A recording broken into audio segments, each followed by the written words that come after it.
Okay, we're live. Thank you. I'll pass those down. Can I get a motion to recess regular meeting? I'll make a motion to recess the regular meeting and open the public hearing regarding ordinance 2021-5C, voluntary annexation of 1700 West State Road 234, a property approximately 18.75 acres in size. I second. Good evening. For the record, I'm Adam Zaklakowski, the Planning and Building Director for the town. This item before you tonight is a voluntary annexation. It's for a piece of property off of State Route 234. It's a property that had gone through the rezone process with the Plan Commission. And so this portion of it will join up with the rezone when it gets to third reading. But for tonight, all you need to do is just conduct a public hearing under state law. So again, it's voluntary, but if you have any questions, I'd be more than happy to address those.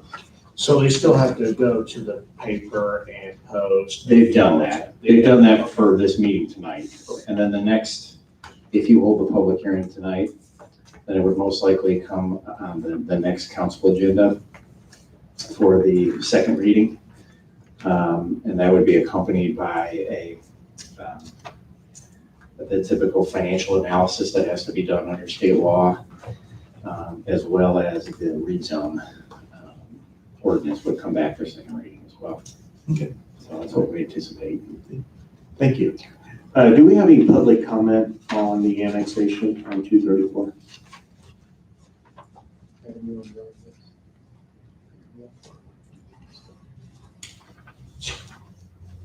I didn't hear you for a second. Can I get a motion to close the public hearing? I'll make a motion to close the public hearing and reconvene our council meeting. Okay. Recording in progress. We got a second. All in favor? Aye. Okay, can I get a motion to approve the minutes? Make a motion to approve the minutes as presented. Second. All in favor? Aye. Opposed? Ayes have it, thank you. Okay, new business, 2022 fire territory budget and resolution 2021-7A, Chief Abel and Laura May. Please come to the mic. Thank you. For the record, I'm Florence May. I'm the Vernon Township trustee and the board chair for the fire territory. Would like to just remind you, you've got a few items in front of you, and I'll take you through memory lane just for a few minutes. First of all, 2 years ago, you'll recall that we had all volunteer fire. 1 year ago, the two towns and the township came together to form the fire territory, with the commitment that we would focus on three things. We would focus on full-time career manpower, I should say people power. We would focus on bringing up our apparatus from the 18 to 30-year-old stock that we had up to more up-to-date, and we would provide 24/7 station service in both towns. So that is the commitment that we made as we went through the territory process. The chief is going to talk in a few minutes about how we're getting there and how the budget plays out with that. I want to introduce several people here. First of all, Robert Holland is serving as your designee to the Fire Territory Board, and Greg Brewer is serving as the McCordsville Town representative. So as we bring forward the budget to you today, that budget first went to the Fire Territory Board. There was extensive review on it, and if you have any questions as we're going through it, we're presenting the abbreviated version. Please do not feel shy about asking questions. We have all night, right, Jeff? Please ask questions. We've asked Chief Abel to present it. We also have Michael Reuter with us. Michael Reuter is the financial advisor both for the township and for the fire territory, here to answer questions. In addition, we have Tim Plank and our township board president. I think everybody has met him, and Gary Sherritt, Toasty, also on the township board. And I just want to mention how grateful I am. The township board attends every single fire territory meeting, and there have been a lot of them. So we really appreciate as we go into this first year. Just a reminder, I've had a lot of people say, well, things are really good now for the fire department, right? Because we raised the levy and we've got all that money. Just a reminder, we just received the first territory payment last month. So there's been no change. We have been operating on the township budget all this time, all this past year. So when you look at a lot of the things the chief is going to present today, just a reminder, we're only 30 days into really being a territory. 2022 is the first year by which we'll really do that. So what has happened, what you've got in front of you is you have a letter of recommendation that I signed referring our resolution, a recommendation to approve the 2022 budget. You will take that under consideration, as will the town of McCordsville. If both the towns either send back modifications or recommendations to move forward, it will then go to the township board. The township is your provider unit and then oversees the financial portion of it. So just a reminder, it's been a year, and I wanted to bring everybody up to date. So let me introduce you the man who's really going to talk about the important stuff. If you have not met our chief, Chad Abel, we are most fortunate to have him, as I think Robert would tell you. He is also a captain on Fisher's Fire Department, brings incredible leadership capability to Vernon Township Fire Department, and been really pleased to have him with us for a little over a year now. Chief? Thank you. Good evening. You're going to be able to show that here. Okay. As you know, I'm Chad Abel. I'm the fire chief for Vernon Township Fire Department. I'm very fortunate to be part of this. Certainly when I came to you first, to the township, we didn't have the territory. It wasn't even talked about until about a week or so later as things evolved with COVID. I think the first time I came in front of you, I told you that it's my desire to be your fire chief and you to feel that way. And COVID has kind of wrecked that for us from the standpoint of I don't know as many people as I'd like. So I will tell you, as we come out of this, my commitment is you get to know me a lot better. I will say, if you ever have any questions, please come and talk to me. Robert's been wonderful there. Joe and Adam communicate very well with us, so I'm opening that door to you as well. So as the trustee mentioned, we've prepared our budget request for 2022, and we know through the interlocal that has to go through quite the process. What I want to kind of give you a little bit of an insight of how we go about this is, this isn't just me sitting throwing some numbers on the paper. She said we've already been through the fire board. We've also been through the township board just for the first look at it. But before we got there, starting in about May, myself, my deputy chief, Mark Elder, Mark's retired also from the other departments you mentioned. Mark and I start that process. We also do that a lot with the council of Michael Reuter.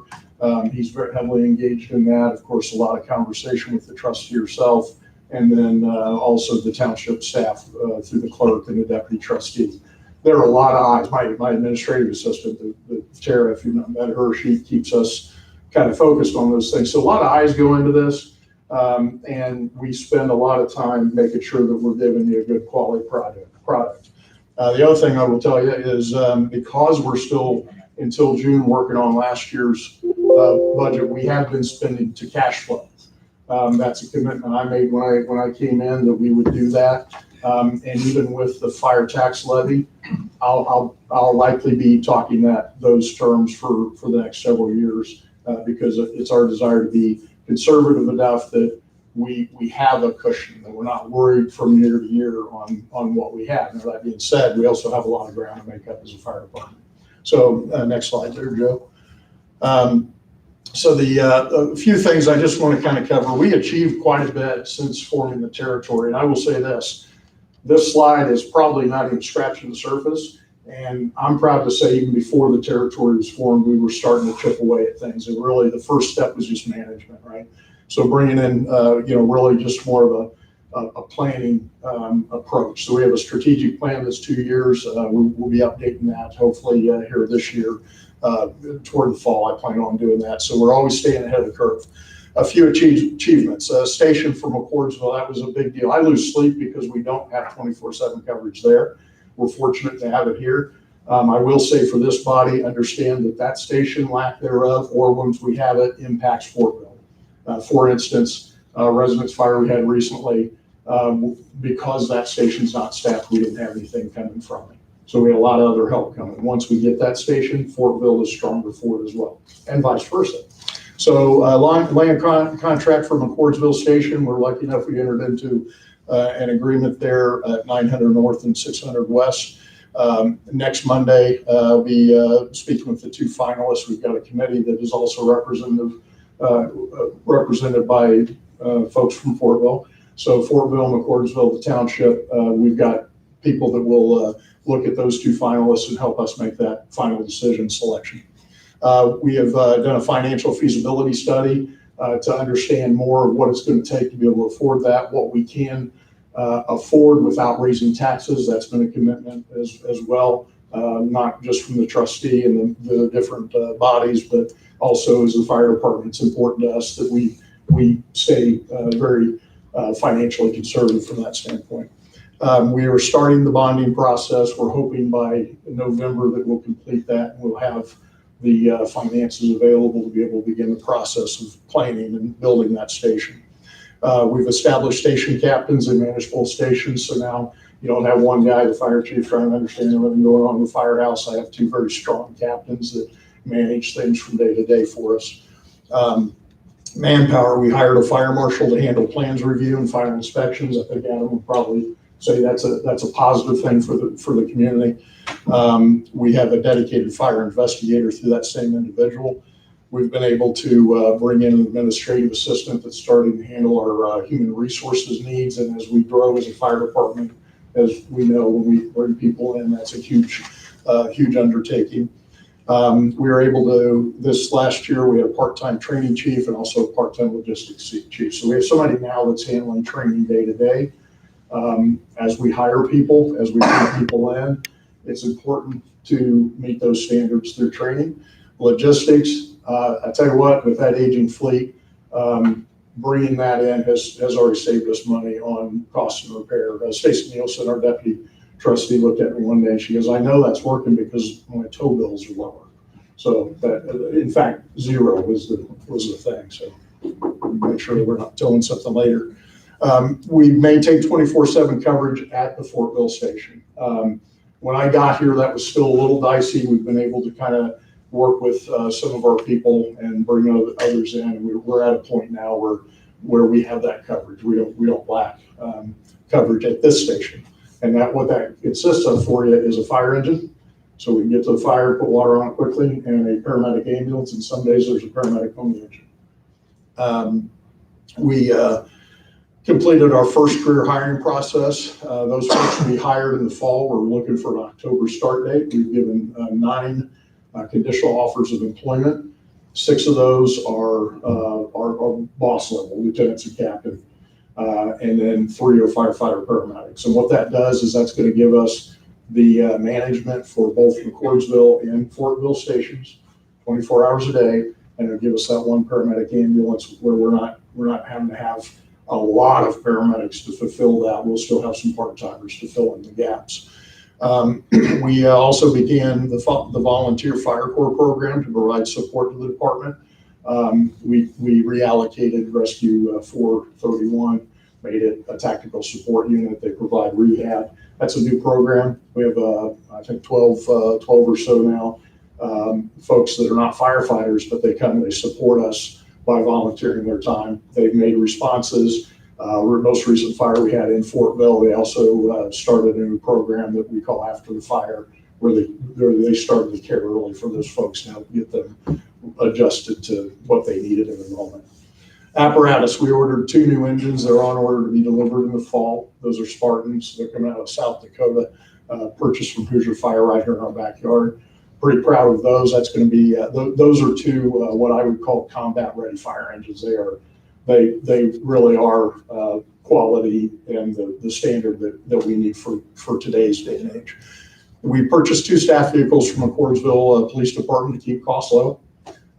We've had a lot of talk about this. Obviously, I'm your chief. I kind of like to go to the fires when we have them.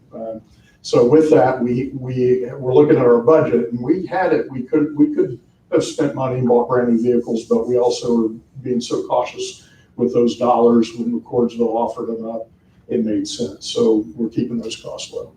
Reduced maintenance costs through the logistics chief hire I mentioned. We reallocated the rescue, made it our technical support unit, and we improved inventory tracking of equipment. We actually know what we own now, so that's a plus. Other achievements, the budget management process, as I explained, is now managed by the fire department.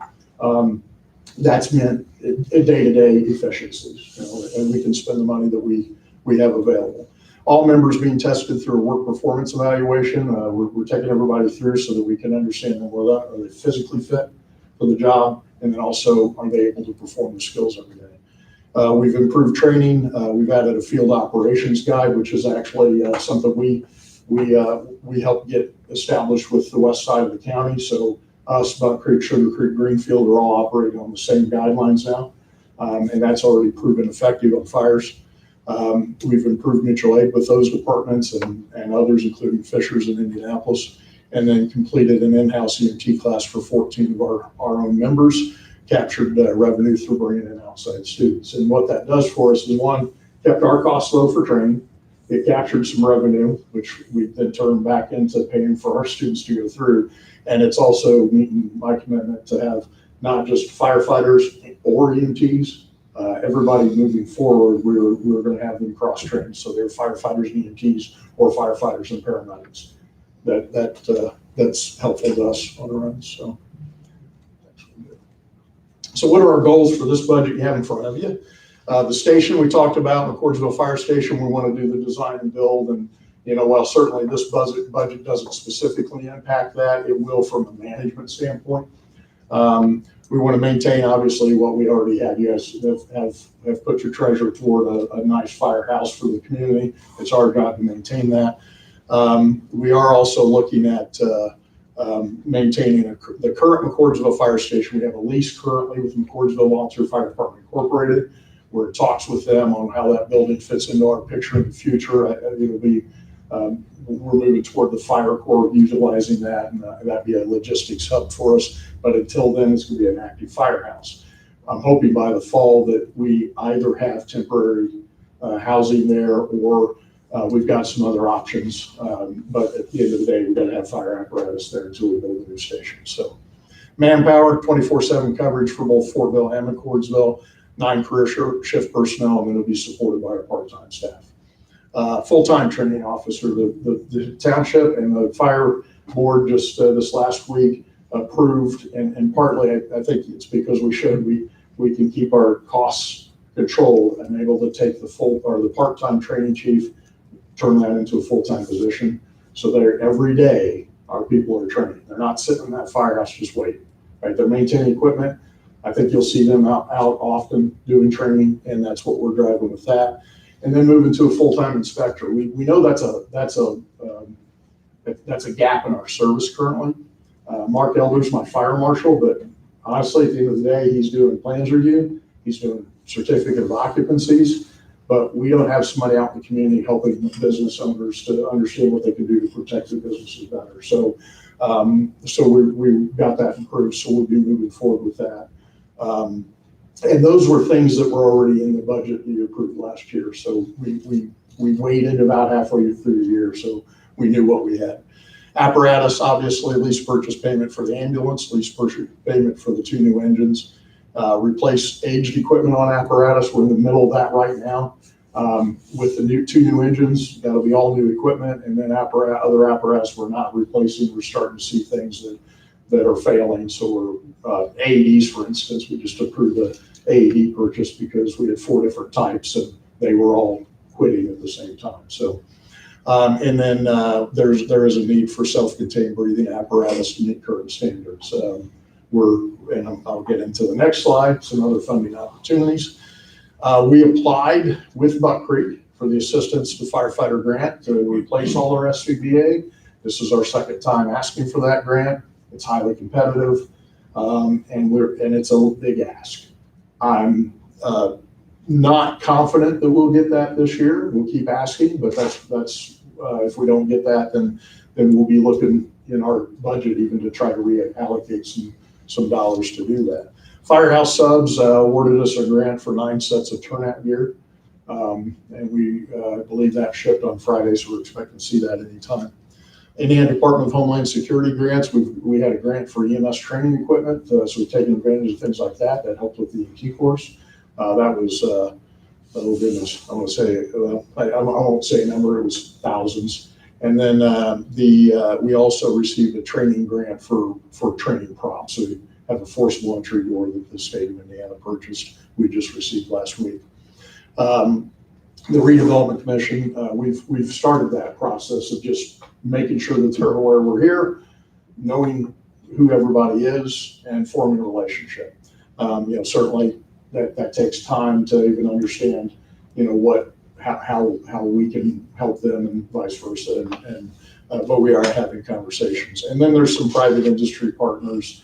We have a desire to create some training facilities here locally because we can keep our resources here in town.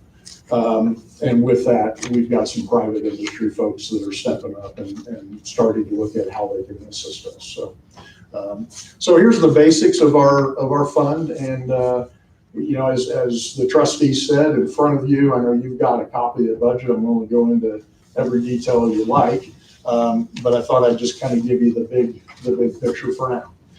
So personal services, obviously, that is everything from career salaries to part-time money to with career comes health insurance, and obviously comes our pension base. We did get the approval to enter into the 1977 police and fire fund for retirement. So that's everything that wraps up in personal services. Supplies is just our day-to-day, it's everything from fuel. You guys know this, it's similar to your budget. So you can kind of see there, obviously, as we shift the style and the type of fire department, there's more dollars that go to that personal services. And then capital outlays. Now I'm going to kind of give you a little bit of information in that as we move forward here. The next slide will show it. One thing I should do, I'm sorry, Joe. It's up there. So $4,112,753. That's slightly lower than this year's budget. This year's budget was technically $4,277,000. As we know, we didn't receive all that money this year. We received maybe about 3/4 of it because of the way the tax dollars come in. When we got the certified shares back, Michael gave me some great news and said, well, you got to reduce your budget a little bit.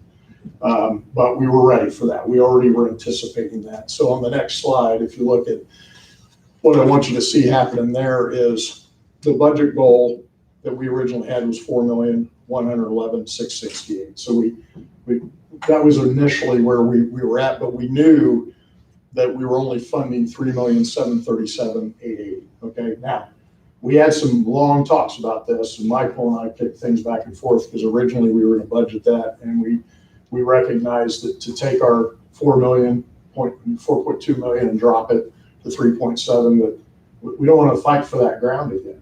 But we also know that puts us in a deficit of $373,000. So here's what Mark and I came up with, and when we floated it past Michael, we floated it past the fire board and the township board and the trustee, and that was to create a line item that is specific to that. Okay, now it's off by a few dollars. It's because I've got a deputy chief that dials things in up in the personal services to the point I'm like, where's the $8 at? And he showed me. But the bottom line is what we've done is under capital, I just created miscellaneous. We put that in there, and what that does for us is I made the commitment to the fire board and the township board. We will not touch that unless we go to the fire board first. So even if it's within my purview to spend, If it's within the purview of the trustee as the executive to spend, we're going to come to township board before we dip into our deficit. I personally don't think we'll be in that situation, but at the same time, we're so new at this as a fire department that there are a lot of unknowns. Here's the good news. We, through the conservative spending this last year now, we do have the capacity, and Michael could nod with me or tell me no if you're wrong, but we have the capacity to cover that if necessary. So that's why we felt it was prudent to leave it in there. So, any questions? The rest of those are detailed if somebody has questions on it. So, Any questions? I don't have any questions. I think you covered everything. all right. All right. Well, thank you. You know how to call me. So if you have any questions, feel free to reach out. Thank you. Does anybody from the public have any questions? Yeah. Okay, thank you. Thanks for being here, Mike. I know I asked them to come and do this. I think Greg might be doing it for Fortville, but you guys get tired of hearing me talk, I'm sure. And they worked so hard on this, and plus any opportunity to get the chief up here in front of you. He's a celebrity, right? So anytime to get the chief up here, I'm not gonna turn it down. And he has the he knows the inner workings of this. They're the ones that did it. So he's gonna be able to explain it much better than I could. I asked for a high level. This is what they bring. Okay? So thank you, guys. Do I sign this tonight or? Yeah, we wait can. till the court We can. goes? So Alex, do you wanna walk us through these next? It's just the things we resolution, got here? correct? Well, we got a couple of things here. Resolution 2021-7. We got two.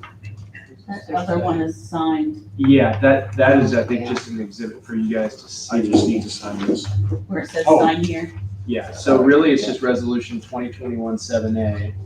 Has McCoysville signed theirs yet? Theirs is next week. Next week. And the reason, and it looks a little bit different, I mean, legally, it's all in order, I've reviewed it. The reason why you were getting this, Fritz, that just you to sign, we have all of the council members sign our resolutions, just the way that Fortville's always done it since I've been here. But legally, it's effective when the president signs, that's what the law says, so that's why they set it up for just your signature and then Missy to attest. So, but it would still, it's a resolution, so just one reading, majority of the council in favor or against, either approves or denies the resolution. I'll make a motion to approve resolution 2021-7A, a resolution of the participating units approving a lease financing by Vernon Township, Indiana as the providing unit for use by the Vernon Township Fire Protection Territory and the issuance of bonds by the Vernon Township Building Corporation on behalf of the township by title only. Can I get a second? All in favor? Aye. Opposed? The ayes have it. Thank you. You want me to go straight into the resolution for incurring indebtedness? Okay. The other things that you have in front of you, and I'm not sure if you've got both letters or not. The first letter, June 25th, I sent a letter of recommendation to incur debt for the benefit of Vernon Township Fire Protection Territory. And this was based on the financial feasibility study, and actually we've got Marielle online from Bondry. They ran a feasibility study and looked at a number of different scenarios. What we asked, and Robert pitch in here at any point, but what we asked is that the scenarios not exceed the debt level that we have, excuse me, not the debt level, The total tax rate. the total tax rate. I have never gotten this right. The total tax rate, which is 6 cents, and I'm going to ask Michael to speak on this in just a minute. Why 6 cents? But I'm making sure that we would not exceed. In other words, we will not raise taxes to do this, to build the station. How do we do that? What are the different mechanisms that we could use? So Bondry put together several recommendations. In the midst of this, of course, we're watching two different things. Interest rates very low, but building costs skyrocketing. And so as we're looking at different scenarios and looking at magnitudes of order in terms of what the costs might possibly be, we have come and asked that you give us the maximum capability to bond while staying within that cap. And I'm just gonna have Michael speak to that for a minute, because the bottom line is we don't really know what it's gonna cost. And it's going to take us the next few months of going through scoping and sitting with the contractors and sitting with the architects to really get a good picture. We are committed to keep this as conservative as possible, but we also need to make sure that we build a fire station that's gonna operate and give us 24/7 service. So we're not coming back in another year to go, yeah, we way underbuilt and we need more money. So we just wanna be realistic about it. So I'll have Michael speak to the tax rate. So 2021 is the first effective year for the tax rate for the fire territory. In that included an additional 10% for operating balance that the Department of Local Government Finance provided to the territory. Knowing that the territory does not have cash to start, they provide an additional revenue source there to begin to build the operating balance up.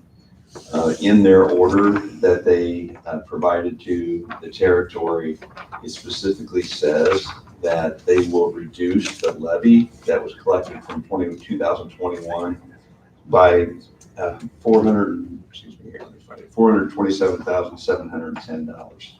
So our levy this year is that much higher than where it would be for the next for 2022. And so with those dollars being reduced, in addition to the growth in assessed valuation, which has been significant, most recently for 2021, the township saw just shy of a 10% increase in the modeling that's been done for the new station. We've only been using 6.25% going forward. So if we get another year of 10%, that's going to provide more capacity. But the bottom line, the reason that you can issue debt without raising the tax rate for 2022 is because of the reduction in the maximum levy. That temporary money that they provided us will come off, and the growth in assessed valuation. That's what's providing the capacity to issue debt without raising the tax rate beyond the 2021 level.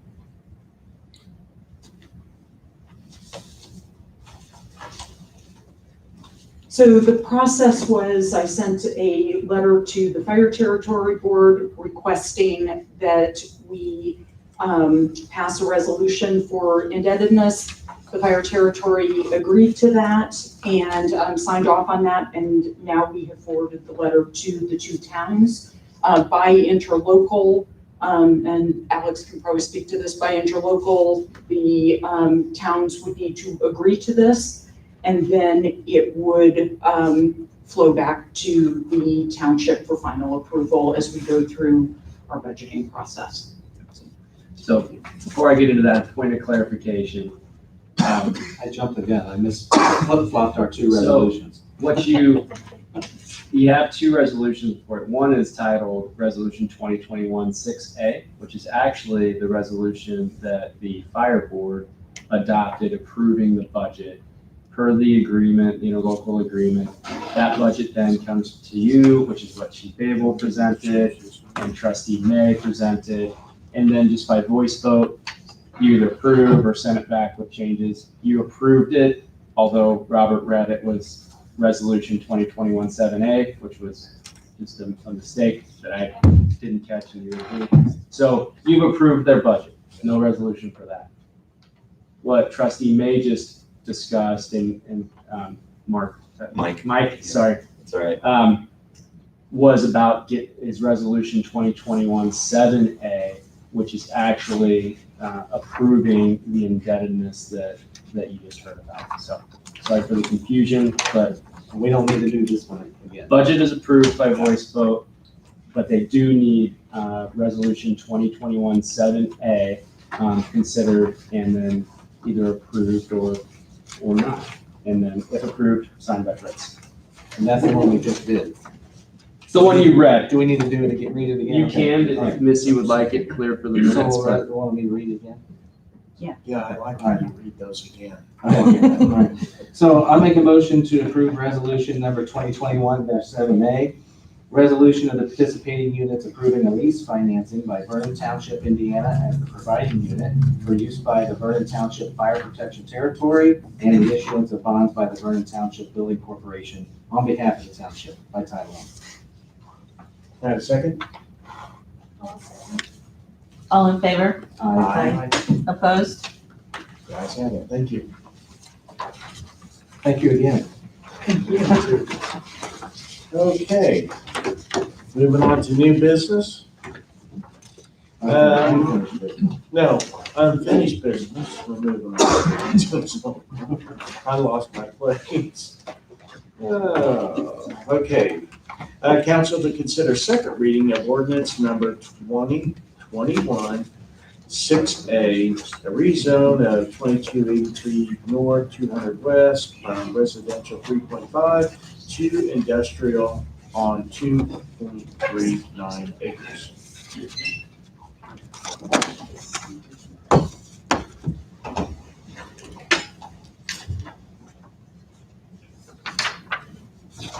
I think it looks great.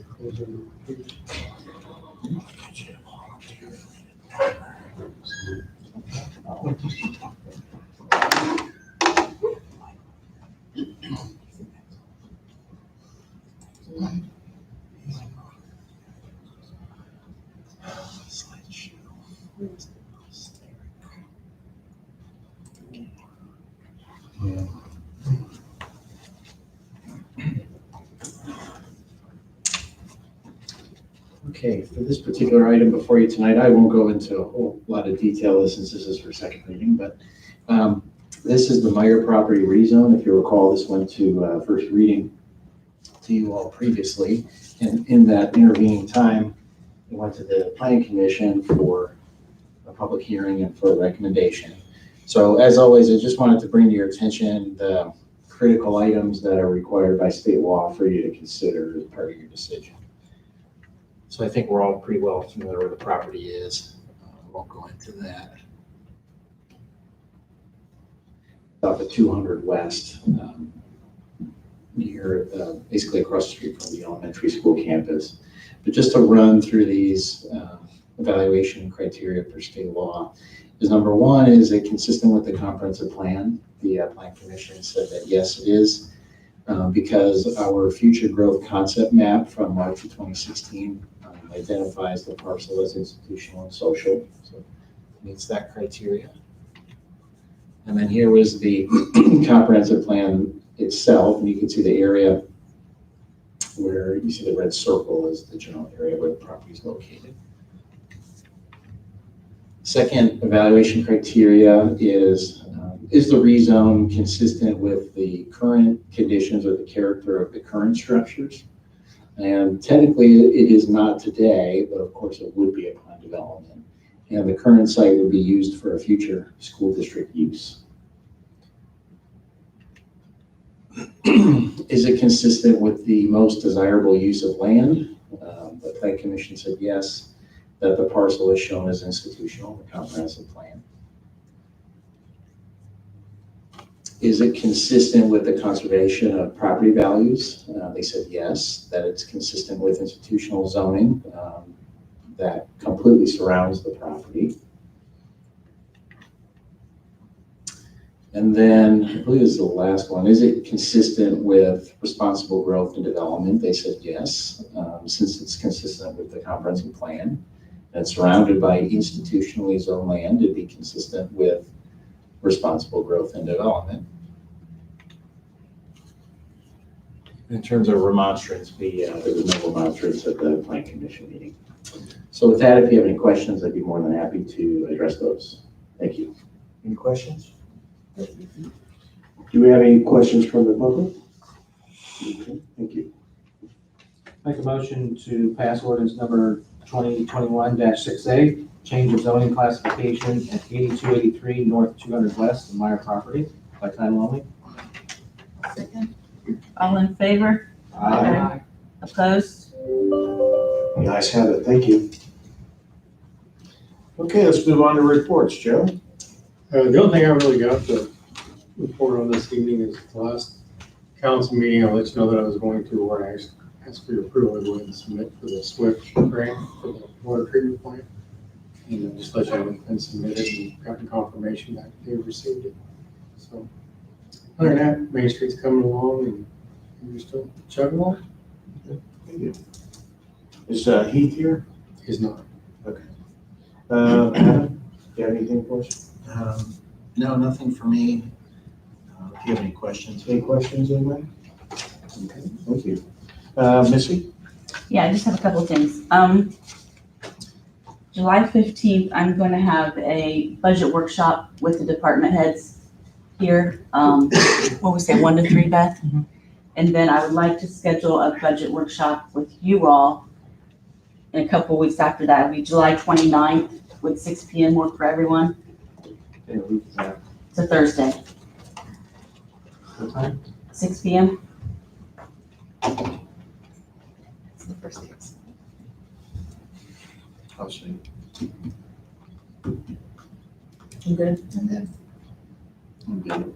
Okay, There's a BZA meeting that night. there is. Oh, shoot. Do we know if there's anything on the agenda yet, Adam, for the PZA meeting? Yes. What about the 28th? the Wednesday, Friday, Wednesday? that's Wednesday. Wednesday. Day before. As of right now, it works for me. 20th? Yep. Okay. And I'll get it advertised and everything, because it's obviously will Wednesday, be the 28th. open meeting. 6 o'clock, you said? 6. Okay. And last thing is I will be on vacation next council meeting. Recording so stopped. That's it. Okay.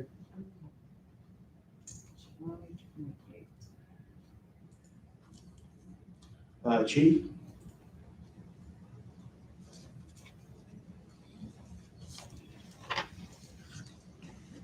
Good evening, everyone. Just wanted to fill you in. We talked about the COPS grant last time. That was applied for. We met the deadline. It was a long night of it because they had some issues with the Department of Homeland Security's website, but it got it sent in. We should know in the next, probably September. And then I'm also looking at July 1st, they opened up a Indiana Department of Homeland Security grant for body worn equipment. Ours is 5 years old, which for any technology is about the end of its life cycle, and we're having some of them start to fail. So I am looking at upgrading those if we can get the grant. The money's in the budget. It's a 50-50 matching grant, so they'll pay half, we'll pay half, and we'll be okay. So currently we have all the technology we need and moving forward. Good. Anything for me? Any questions? What's going on with the new guy? The new officer? Art? Yes. Art's first Sorry, I day forgot was, his name. yes, Art's first day was today. He has not been sworn in yet because he's not got his pre-basic class, which is the 40 hours required to get law enforcement powers in the state of Indiana.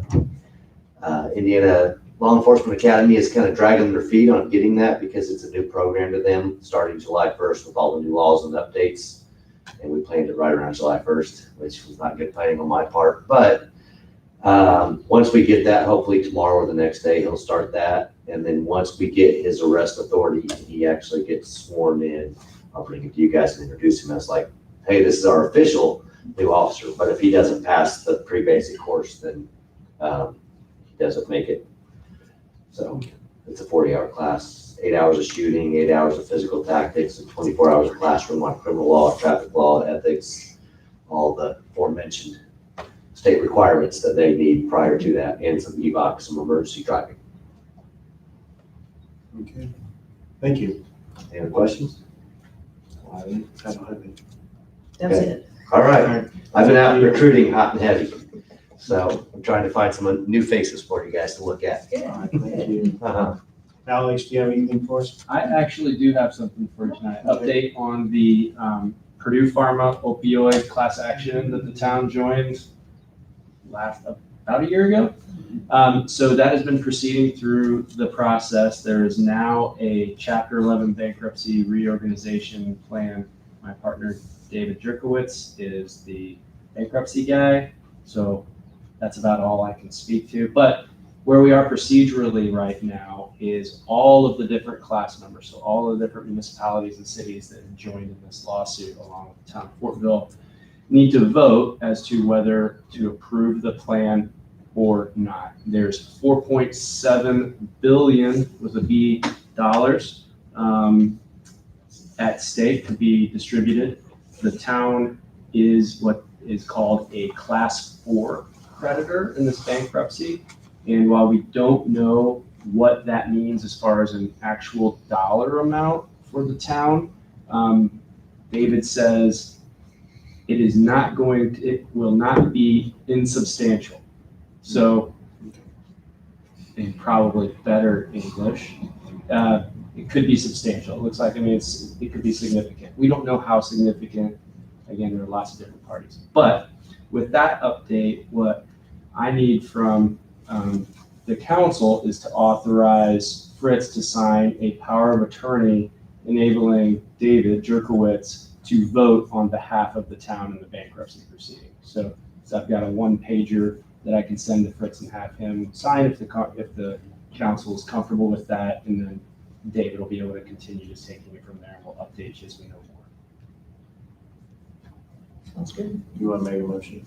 I'll make a motion to allow our town council president Fritz to sign the letter authorizing David Jerkowitz to proceed on behalf of Fortville in the Purdue Pharma lawsuit.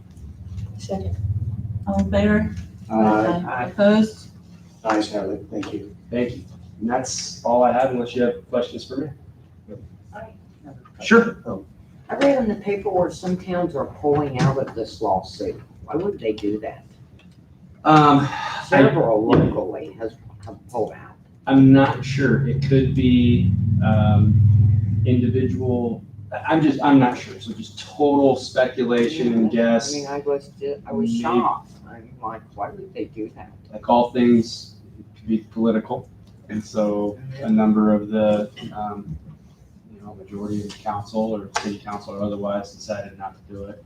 I doubt that it could be that there would be any sort of individual settlements and reaching out to those particular municipalities, but that's a possibility. I mean, maybe in a city like, I don't know, Muncie, right? That maybe that's a much bigger figure, and maybe plaintiff's counsel, or I'm sorry, defendant's counsel for the pharmaceuticals reached out and tried to settle something individually. I'm not sure. Or it could have been that maybe it makes sense for certain class members to withdraw from the class and then pursue their own individual litigation against the company. So total speculation, I'm not sure, but I think that if it would make sense for Fortville to do something different than the path that you're on, I'm certain that David would let me know and we'd be having a different conversation this evening. I was just curious. Yeah. I mean, that's all. I'm sorry I don't have a better answer for you. I just don't know. Public comment? Okay. Town council comments, Libby? Nothing.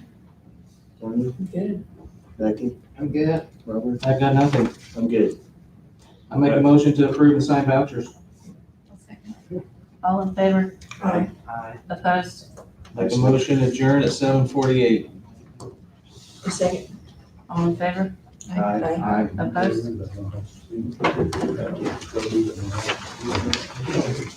One thing we gotta do is sign this. Yeah. What do you need from us?